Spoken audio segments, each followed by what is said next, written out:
mga suki. Ayan, baha po dito sa amin. Oh, grabe ang baha ngayon. Dito yan sa tindahan namin. Ayan, oh. Grabe, ang laki ng baha dito ngayon mga suki. Hanggang dyan sa tindahan, oh.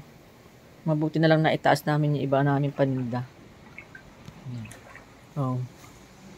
Tinaas ko yung unang layer dahil, ayan, oh. Sanip na yung unang layer ng eskaparate namin, oh. Ayan, oh. Oh, hanggang doon sa kusina. Ayan, sobrang lalim. Hanggang hita na namin dito ang tubig, oh. Ayan.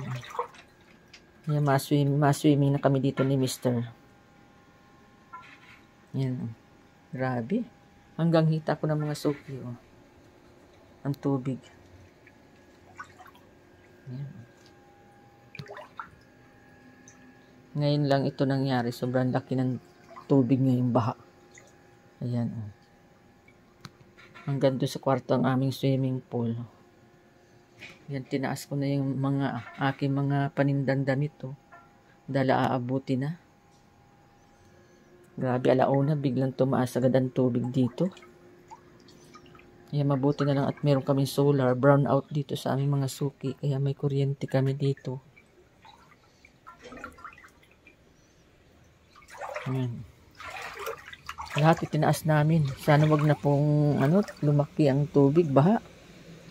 Hanggang kalsada. Ayan, inlabasan namin yung sasakyan namin dito. Baka kasi makulong. Grabe, alas 4.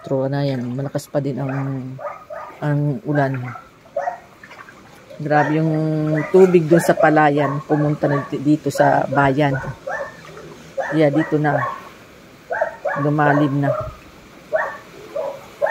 Ayan, malakas pa din mga suki ang ulan, oh. Hangin. Dilim. Brown out kasi ay. Ayan, oh, hanggang kalsada, baha. Kaya pumasok na dito sa tindahan namin.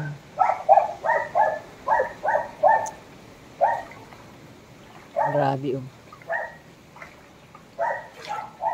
Malaking linisin ito. Pag ito ay nawala na ang baha, sigurado ang linisan namin ito, Mr. Kaya puyat kami ngayon. Kailangan namin alisan ang mga mababasang mga paninda ko. Ayan, pati sopa, tinaas na namin. Abot na, oh. Ay, aabutin. Kanina hindi pa yan. Naku, grabe, sabi. Ayan, oh. Abot na yung sopa namin. Itinaas na nga namin sa upuan yan. Ayan, oh. Ay, ang problema namin ay yung freezer namin. Talagang inabot lahat. Pati rep. Kaya hindi muna namin yan paandarin. Patutuyuin lang bago isaksak. Ayan mga suki, oh. Hanggang doon. Ayan. Grabe. Grabe ang baha ngayon dito sa amin. Ayan, magkakape muna ako. Wala pa kaming, ang sakit na ng sikmura ko mga suki. Maraming salamat sa inyong lahat dyan sa panonood. Ingat po kayo lahat sa mga nakakaranas ngayon ng Bagyong Christine. God bless po. Bye-bye. Ingat po kayo.